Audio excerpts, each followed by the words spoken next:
ശാസ്ത്രീയ അഥർവവേദ പഠനം ക്ലാസ് 124 കാണ്ഡം 5 അനുവാകം 2 സൂക്തം 7. ഇതിൽ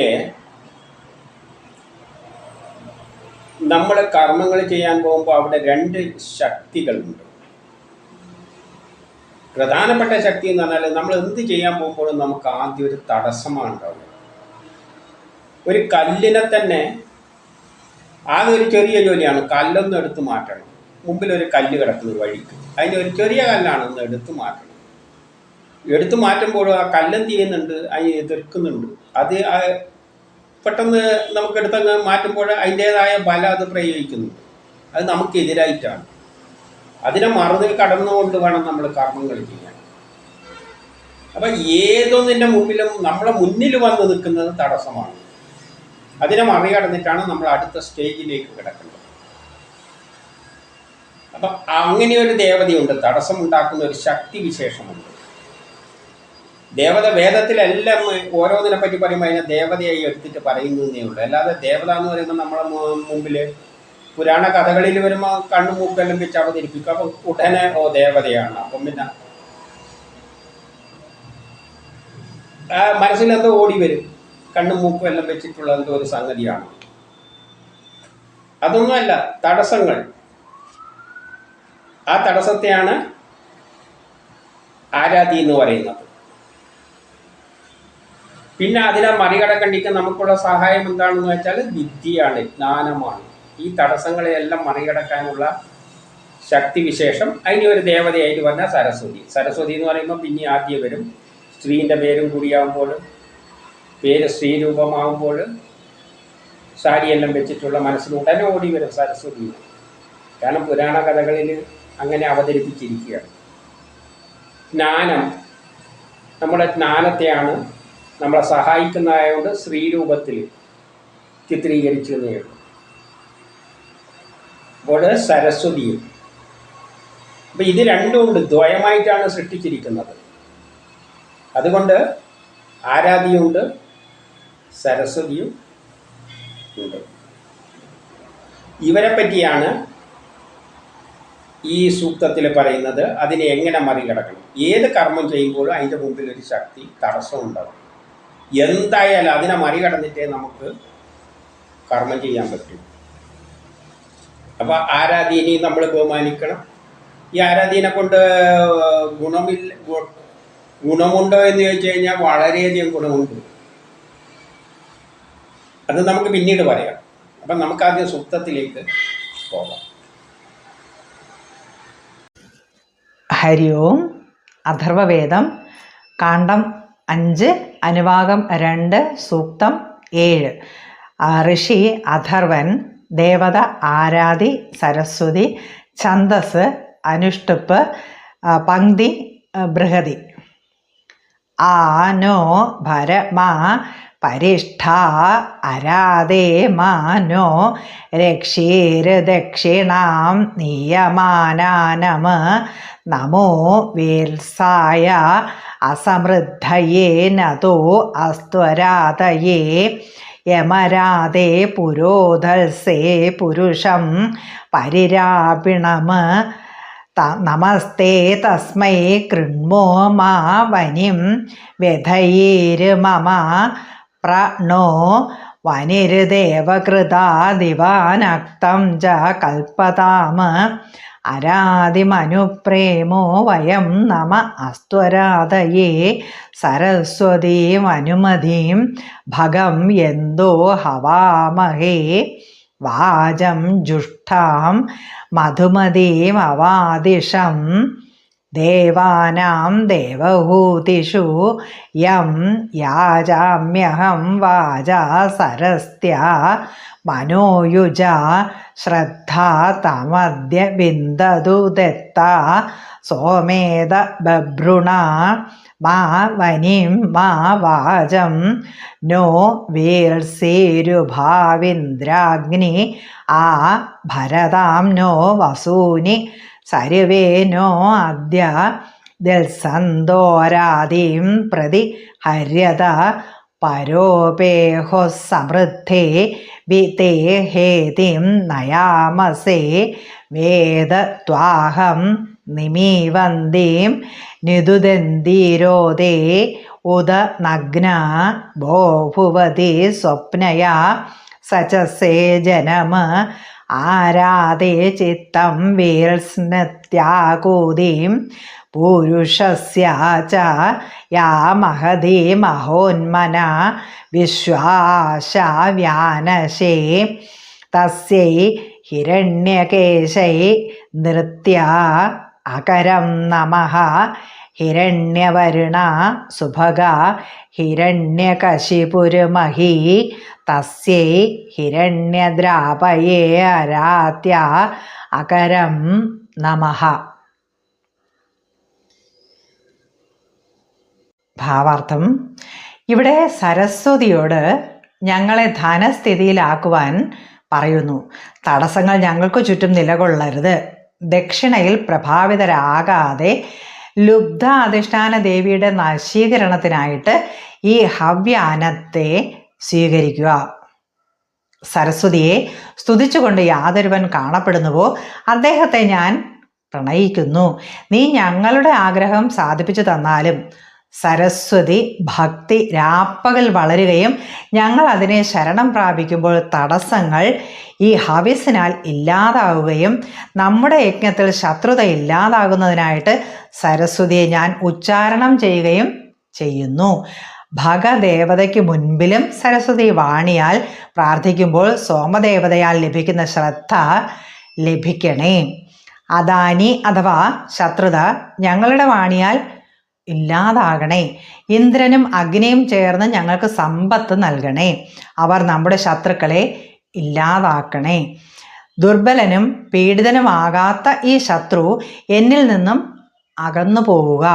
നിന്റെ നാശം വിതറുന്ന ശക്തിയെ ഞാൻ അകറ്റുന്നു. മനുഷ്യ ആഗ്രഹങ്ങൾക്ക് വിലങ്ങുതടിയായി നീ എപ്പോഴും മനുഷ്യരെ പ്രാപിക്കുന്നു. അവരുടെ ആഗ്രഹങ്ങളെ ഇല്ലാതാക്കി ഭൂമിയെ ഹിരണ്യകശിപുവിന് കീഴടക്കി രമണീയത നശിപ്പിച്ച ആ അസമൃദ്ധിയെ ഞാൻ പ്രണമിക്കും. ഈ സരസ്വതിയോട് ആരാധ്യയെ ആ തടസ്സങ്ങളെയെല്ലാം മാറ്റിയിട്ട് നമ്മുടെ ധനസ്ഥിതി ഉയർത്തണേ എന്ന് പറയുകയാണ്. ധനസ്ഥിതി ഉയർത്തുക എന്ന് പറഞ്ഞാൽ നമുക്ക് നിലനിൽക്കാൻ വേണ്ടിയുള്ള എല്ലാ സാധനങ്ങളും ഉണ്ടാവുക, അത്രേ ഉദ്ദേശിക്കുന്നുള്ളൂ. അല്ലാതെ പണം ഇങ്ങനെ അട്ടിവെക്കുക എന്നുള്ള ഉദ്ദേശത്തിൽ എടുക്കരുത്. നമുക്കെല്ലാത്തിനും വേണ്ട സൗഭാഗ്യങ്ങൾ നമ്മളെ മുമ്പിലുണ്ടാവും. ഭക്ഷണം വേണ്ടിക്ക് ഭക്ഷണം ഉണ്ടാവുക, പലയിടത്തും പോകേണ്ടിക്കൽ വാഹനങ്ങൾ ഉണ്ടാവുക. ഇതെല്ലാം ധനസ്ഥിതി ഉയർത്തിയ, അതുകൊണ്ടാണ് ധനസ്ഥിതി എന്നതുകൊണ്ട് ഉദ്ദേശിക്കുന്നത്, അല്ലാതെ കുറേ പണം എടുത്ത് അട്ടിവെക്കലല്ല. തടസ്സങ്ങൾ ഞങ്ങൾക്ക് ചുറ്റും നിലകൊള്ളരുത്. അപ്പം നമുക്ക് ചുറ്റും തടസ്സങ്ങളുണ്ട്. ആ തടസ്സങ്ങളൊന്നും നമുക്ക് ചുറ്റും നിലകൊള്ളരുത് എന്ന് പറഞ്ഞാൽ ഈ തടസ്സങ്ങളെല്ലാം സരസ്വതിയുടെ ജ്ഞാനത്തിൻ്റെ സഹായത്താൽ നിസ്സാരമായി കാണണം. പണ്ട് നമുക്കറിയാലോ, ഒരു വലിയ മരം കട്ട് ചെയ്ത് അതിൻ്റെ മൂട അവിടെ കിടക്കും. അതൊന്ന് മാറ്റിയെടുക്കണമെങ്കിൽ അതിൻ്റെ വേരിൽ എത്ര പാടാണ്, എത്ര ആൾക്കാർ നനക്കണം. ഇന്ന് JCB സയൻസിൻ്റെ സഹായത്താൽ JCB വന്നിട്ട് മാന്തി എടുത്തിട്ട് കൊണ്ടങ്ങ് കളയും. അപ്പം ഇന്ന് നമുക്ക് മുമ്പിലുള്ള തടസ്സങ്ങളൊന്നും നമുക്ക് തടസ്സമേ അല്ല. അതിൻ്റെ നിസ്സാര ജീവ് കേസ്. എന്തുകൊണ്ടാണ് അത് സംഭവിച്ചത്? സരസ്വതിയുടെ പാർത്ഥത്തിലാണ് പറയുന്നത്, തടസ്സങ്ങൾ നമുക്ക് ചുറ്റും നിലനിൽക്കരുത്.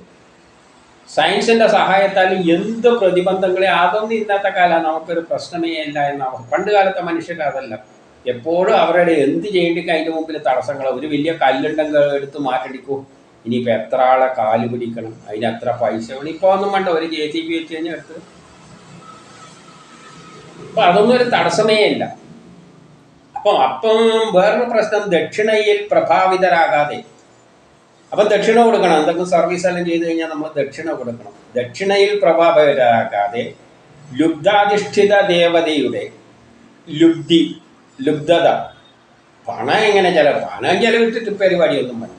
അത് ഒരു തടസ്സത്തിൻ്റെ ദേവതയാണ്, തടസ്സം ഉണ്ടാക്കുന്ന ശക്തിയാണ് ഈ ലുബ്ധൻ. എൻ്റെ പൈസ കൊടുത്തിട്ടുള്ള ഒരു പരിപാടി ഇവിടെ നടക്കില്ല. പൈസ ചിലവാക്കില്ല, എന്ത് കിട്ടണം. പക്ഷേ എൻ്റെ കൈമൊന്നും ഒരു നയ പൈസ പോകില്ല. ആനേനെ കിട്ടിയാലും വേണ്ടിയില്ല, ഒരു 10 ഉറുപ്പ്യ കൊടുക്കുക. എൻ്റെ കയ്യിൽ നിന്ന് 10 ഉറുപ്പ്യ പോകും. 10 ഉറുപ്പ്യ കൊടുത്തു കഴിഞ്ഞാൽ ചിലപ്പോൾ ഒരാൾ പറയുന്നുണ്ട് എനിക്ക് അത്യാവശ്യം 10 ഉറുപ്പ്യ വേണം, ഇത് ഈ ആനേനെ പിടിച്ചോ, നിങ്ങൾ എടുത്തോ, എനിക്ക് കാരണം ചിലപ്പോൾ അത്രയും വലിയ പണത്തിൻ്റെ അത്യാവശ്യം വരുമ്പം പിന്നെ ആനേനെ കൊടുത്താൽ അവർക്ക് വേണ്ടി വരില്ലെങ്കിൽ നമ്മളോട് ചോദിക്കും ഇതാ ആനേനെ എടുത്തോ, എനിക്ക് അത്യാവശ്യമാണെന്ന് പറഞ്ഞു കഴിഞ്ഞാൽ നമ്മൾ അങ്ങനെ പൈസ കൊടുത്തിട്ടുള്ള പരിപാടിയൊന്നുമില്ല. അപ്പം ഒരു ഉദാഹരണത്തിന് വേണ്ടി പറയുകയാണ്, എന്ത് നമുക്ക് പൈസ ഇട്ടാലും കിട്ടുന്നുള്ള ബോധ്യം ഉണ്ടെങ്കിലും പക്ഷെ പൈസ ഇല്ല, അത് ഇല്ല, എല്ലാതെ വേണ്ടിക്ക് കിട്ടുന്നുണ്ട് കിട്ടിക്കോട്ടെ, ഈ മെൻറ്റാലിറ്റിയിലാണ് പോകുന്നത്. ഇതെല്ലാം തടസ്സങ്ങളാണ്. ആ ദേവിയുടെ നശീകരണത്തിനായി ഹവിസിനെ സ്വീകരിക്കുക. അപ്പം സരസ്വതിയെ നമ്മൾ ജ്ഞാനത്തെ സ്വീകരിക്കുകയാണ്. സരസ്വതിക്ക് വേണ്ടി നമ്മൾ ഹവിസ് അർപ്പിക്കുക എന്ന് പറഞ്ഞാൽ ആ വിദ്യ നേടാൻ വേണ്ടി എന്തെല്ലാം ചെയ്യണോ അതെല്ലാം നമ്മൾ നേടാൻ ശ്രമിക്കുകയാണ്. അപ്പം വിദ്യ നേടേണ്ടിക്ക് കുറേ പണം ചെലവിടേണ്ടി വരും, കുറേ അധ്വാനിക്കേണ്ടി വരും, കുറേ സമയം മെനക്കെടുത്തേണ്ടി വരും. അതിനൊന്നും നമ്മൾ തയ്യാറില്ല. നമുക്ക് ഞാനിങ്ങ് വരണം, ചുമ്മാ ഇങ്ങ് ബുദ്ധിയിൽ തലയിൽ ബുദ്ധി വന്നോട്ടെ, അല്ലാതെ പഠിക്കാനൊന്നും എന്നെ കൊണ്ട് പറ്റില്ല. ഇതില്ലാകരുത് എന്നാണ് ഇവിടെ പറയുന്നത്. പിന്നെയോ സരസ്വതിയെ സ്തുതിച്ചുകൊണ്ട് യാതൊരുവൻ കാണപ്പെടുന്നു അദ്ദേഹത്തെ ഞാൻ പ്രണമിക്കുന്നു. ആരെങ്കിലും വിദ്യയെ പ്രശംസിക്കുന്നുണ്ടെങ്കിൽ അവനെ ഞാൻ പ്രണമിക്കുന്നു എന്ന് പറയുകയാണ്. കാരണം വിദ്യയെ ആരെങ്കിലും വിദ്യ അന്വേഷിച്ച് നടക്കുന്നുണ്ടെങ്കിൽ ആ ജ്ഞാനമായിട്ട് നമ്മൾക്കുണ്ടെങ്കിൽ അവരെ നമ്മൾ പ്രണമിക്കണം. കാരണം അവരിലൂടെയാണ് പിന്നെ ലോകത്തിലുള്ള പ്രതിബന്ധങ്ങളെയെല്ലാം തരണം ചെയ്യാനുള്ള വഴികൾ തുറന്നു വരുന്നത്. അപ്പം അദ്ദേഹത്തെ പ്രണമിക്കുക തന്നെ വേണം. നീ ഞങ്ങളുടെ ആഗ്രഹം സാധിപ്പിച്ചു തന്നാൽ, കാരണം അദ്ദേഹമാണ്, അല്ലെ അതിലൂടെയാണ്, അല്ലെ സരസ്വതിയിലൂടെയാണ്, അല്ലെങ്കിൽ ജ്ഞാനത്തിലൂടെയാണ് നമ്മുടെ ആഗ്രഹങ്ങളെല്ലാം സാധിക്കാൻ പോകുന്നത്. സരസ്വതി ഭക്തി ഉള്ളവർ വളരുകയും ഞങ്ങൾ അതിനെ ശരണം പ്രാപിക്കുമ്പോൾ തടസ്സങ്ങൾ ഈ ഹവിസിനാൽ ഇല്ലാതാവുകയും ഈ സരസ്വതി ഭക്തി രാപ്പകൽ വളരുകയും ദിവസവും രാത്രിയും പകലും സരസ്വതി ഭക്തി വളരണം എന്ന് വെച്ചാൽ നമ്മൾ രാത്രിയും പകലും ജ്ഞാനം നേടാൻ വേണ്ടി ശ്രമിക്കണം.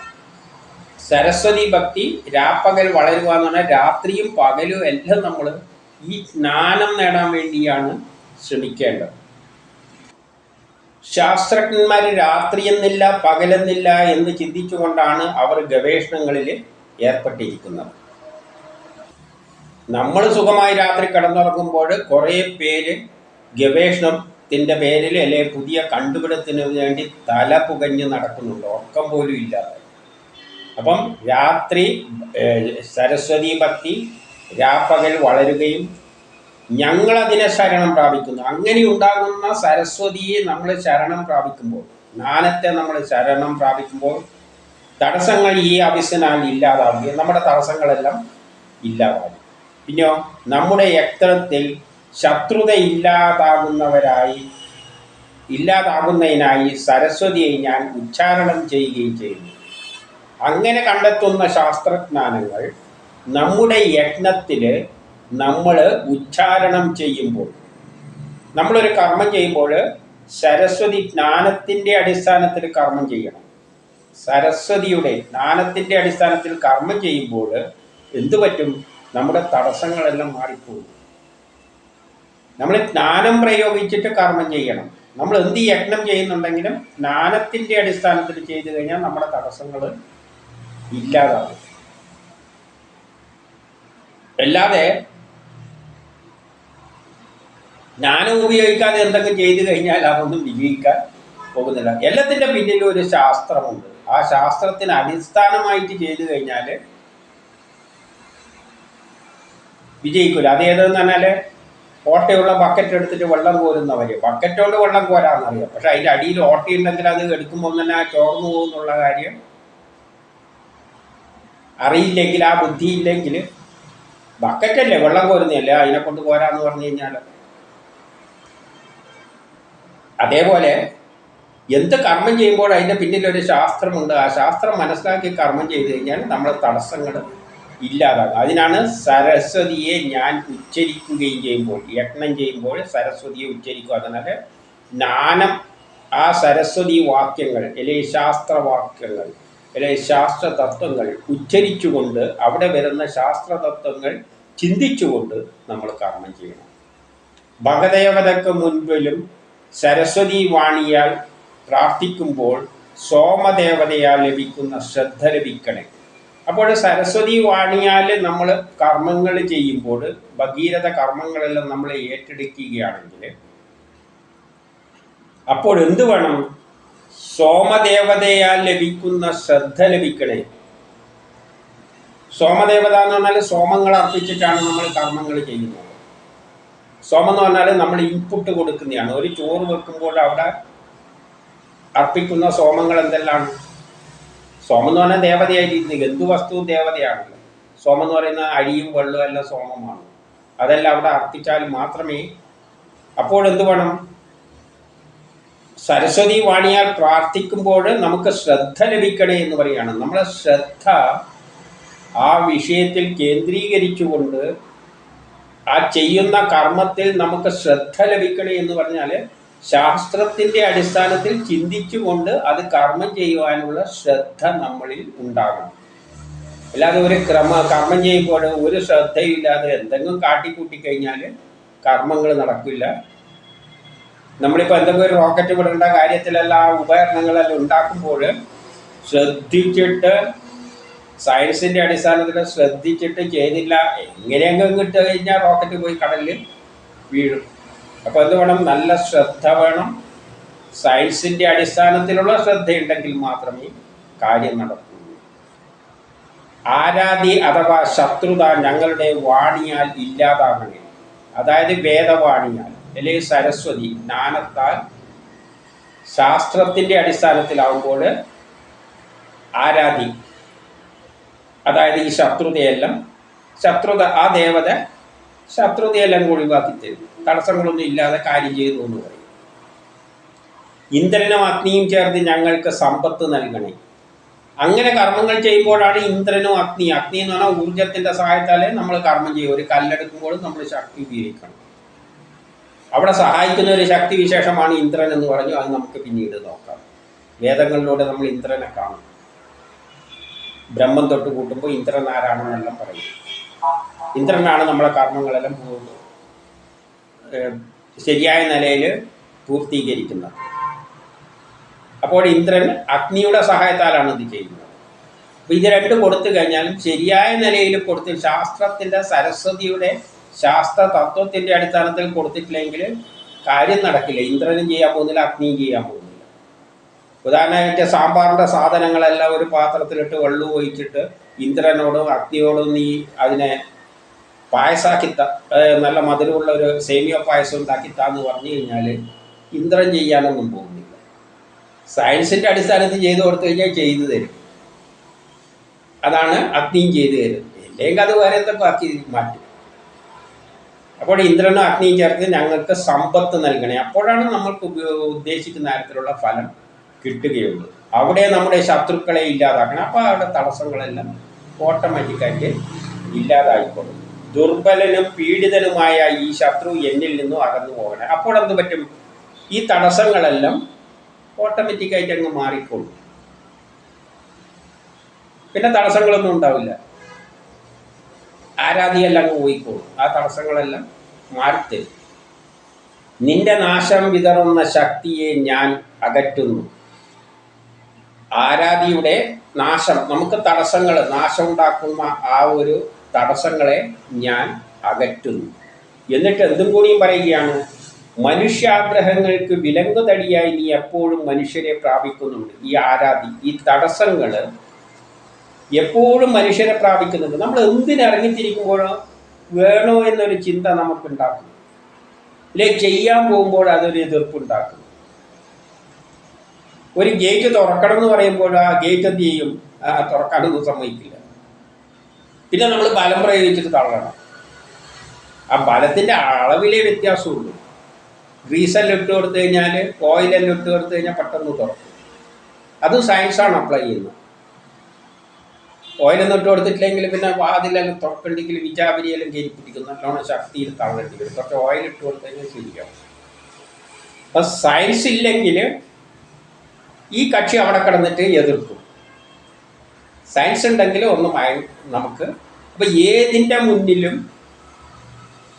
ഇത് മനുഷ്യർക്ക് ആഗ്രഹങ്ങൾ തടസ്സം വരുത്തിക്കൊണ്ട് ഈ ശക്തി ആരാധ്യം നമ്മളെ മുമ്പിൽ എപ്പോഴും ഉണ്ട്. അവരുടെ ആഗ്രഹങ്ങളെ ഇല്ലാതാക്കി ഭൂമിയെ ഹിരണ്യകശിപിന് കീഴടക്കി രമണീയത നശിപ്പിച്ച ആ അസമൃദ്ധിയെ ഞാൻ പ്രണമിക്കുന്നു. അതിനെയും പ്രണമിക്കുകയാണ്. ഏതിനെ?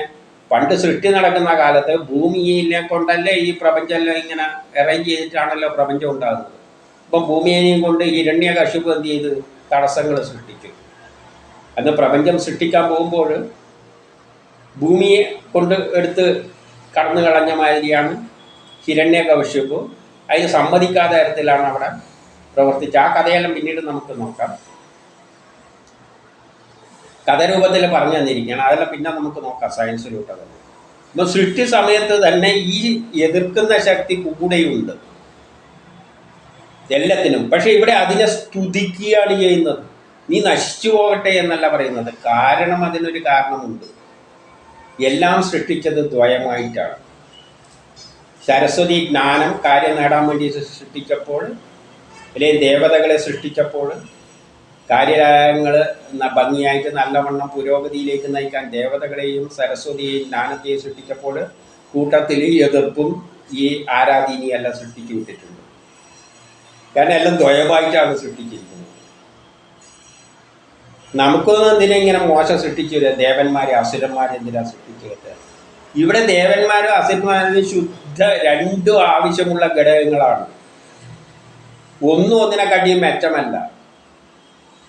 പിന്നെ നമ്മളെ കാര്യസാധ്യത്തിന് ദേവന്മാരെ പക്ഷം പിടിക്കുന്നതാണ് നല്ലത് എന്ന് മാത്രമേ ഉള്ളൂ. എന്നാൽ അസുരരില്ലെങ്കിൽ നമുക്ക് നിലനിൽപ്പില്ല. നമ്മൾ പോലും ഇല്ല. ദേവനുണ്ടെങ്കിൽ അസുരനും വേണം. ഒരു ബാറ്ററിയിൽ പ്ലസ് ഉണ്ടെങ്കിൽ മൈനസും വേണം. പ്ലസ് മാത്രമേ ഉള്ളൂ, മൈനസ് ഇല്ല. നെഗറ്റീവ് ഇല്ലാന്ന് വെച്ചോളൂ, ഇലക്ട്രോൺ ഇല്ലാന്ന് വെച്ചോളൂ. പ്ലസ് മാത്രമേ ഉള്ളെങ്കിൽ എന്ത് കാര്യം? വൈദ്യുതിയൊന്നും ഉണ്ടാകാൻ പോകുന്നില്ല. ഉയർച്ചയുണ്ടെങ്കിൽ ഒരു താഴ്ചയുണ്ട്. ആ ഉയർച്ചയും താഴ്ചയും ഉള്ളതുകൊണ്ടാണ് മുകളിൽ നിന്ന് വെള്ളം താഴത്തോട്ടേക്ക് ഉണക്കുന്നത്. അല്ലേ വെള്ളം അവിടെ തന്നെ കിടക്കും. മനുഷ്യനും കഷ്ടപ്പെടുന്നതുകൊണ്ടാണ് എന്ത് ചെയ്യുന്നത്? കർമ്മം ചെയ്യുന്നത്. ആ കഷ്ടതയിലേക്ക് മനുഷ്യൻ ഒരു ചുക്കും ചെയ്യില്ല. മനുഷ്യനെല്ലാം സാറ്റിസ്ഫൈഡ്, കിട്ടുന്ന എല്ലാം ഇങ്ങനെ വെള്ളത്തിൽ എല്ലാം ഇഷ്ടംമാതിരി സമൃദ്ധിയായിട്ട് മുമ്പിലൂട്ടെ തേനിൻ്റെ പുഴയൊഴുകും, പാലിൻ്റെ പുഴയൊഴുകും. ഇങ്ങനെ എല്ലാം ഒഴുകിക്കൊണ്ടിരുന്ന മനുഷ്യന് ഒരു ചുക്കും ചെയ്യാൻ പോകുന്നില്ല. എല്ലാ ആഗ്രഹങ്ങളും സാധിച്ചു കഴിഞ്ഞാൽ പിന്നെ അവന് സുഖമായി കിടന്നുറങ്ങും, തിന്ന് കുടിച്ച് കിടന്നുറങ്ങും. കർമ്മം ചെയ്യണമെങ്കിൽ അതൃപ്തി ഉണ്ടാക്കണം. അതൃപ്തി ഉണ്ടെങ്കിൽ തൃപ്തിയിലേക്ക് പോവുകയുള്ളൂ. തൃപ്തി ഉണ്ടെങ്കിൽ അതൃപ്തി വീഴും. അതൃപ്തിയാണ് എപ്പോഴും മുന്നിട്ട് നിൽക്കുക. ആ മുന്നിട്ട് നിൽക്കുന്ന അതൃപ്തി ഉള്ളത് കൊണ്ടാണ് മനുഷ്യൻ തൃപ്തി നേടാൻ വേണ്ടിയിട്ട് കർമ്മം ചെയ്യുന്നത്. അപ്പം പ്രകൃതിയിൽ ദ്വയമായി സൃഷ്ടിച്ചത് മോശത്തിന് വേണ്ടിയൊന്നുമല്ല. ഇത് ഒന്നിനെ മോശമായിട്ടൊന്നല്ല. പണ്ട് സൃഷ്ടി നടത്തുന്ന സമയത്ത്, പാലാഴി കടയുന്ന സമയത്ത് ദേവന്മാരും അസുരന്മാരും കൂടിയിട്ടാണ് ഇത് കടഞ്ഞത്. അല്ലെങ്കിൽ ഈ ഭൂമിയൊന്നും ഉണ്ടാകാൻ പോകുന്നില്ല.